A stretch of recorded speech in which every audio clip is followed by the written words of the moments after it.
Dari anak muda mereka masuk dengan halus, namun kemudian tiba-tiba kita terjerat. Hati-hati. Dengan berbagai macam langkah yang telah dilakukan, alhamdulillah pada saat situasi negara lain, Bapak Idrotam, Pak Sultana, Pak Kabar Eskrim, Pak Asrena, tentunya kemudian menjadi suram.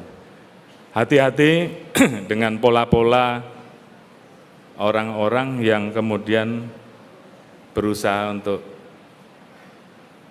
menyebarkan di lingkungan sekitarnya untuk kemudian bisa terjerat dengan masalah narkoba. Karena caranya memang menyesuaikan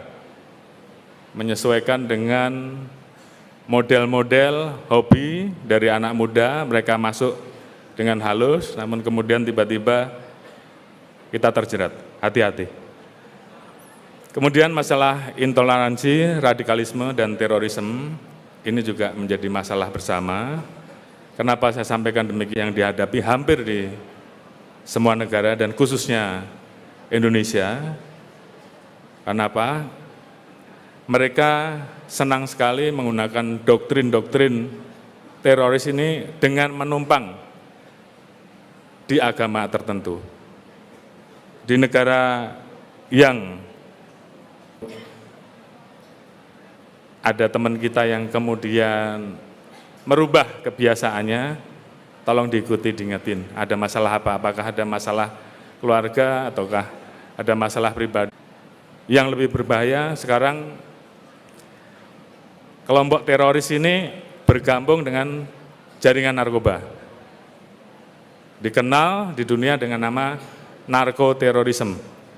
Jadi ini yang terjadi. Dan ini yang sedang kita hadapi saat ini di Indonesia. Oleh karena itu, saya selalu berpesan bagaimana adik-adik terus mendorong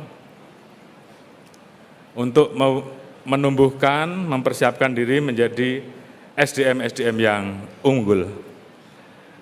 Ada buku dari salah satu profesor dari Stanford University.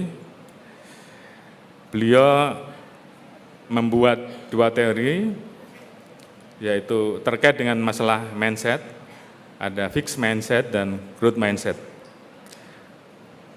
Ada yang memiliki pandangan bahwa yang namanya kepintaran itu dibawa sejak lahir.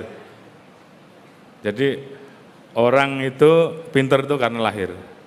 Sementara sebaliknya, yang growth mindset, kepintaran tersebut bisa dikembangkan. Dan saya meyakini bahwa teori yang benar adalah yang kanan, yang growth mindset, bukan fixed mindset. Jadi saya kira ini yang terus harus adik-adik kembangkan, jangan menyerah, jangan gentar, tantangan harus dihadapi, jangan dihindari. Karena begitu adik-adik mampu menghadapi tantangan, maka kalian akan naik kelas, naik strata, naik level. Saya Magister Tarigan. Saksikan program-program Kompas TV melalui siaran digital, pay TV, dan media streaming lainnya. Kompas TV, independen, terpercaya.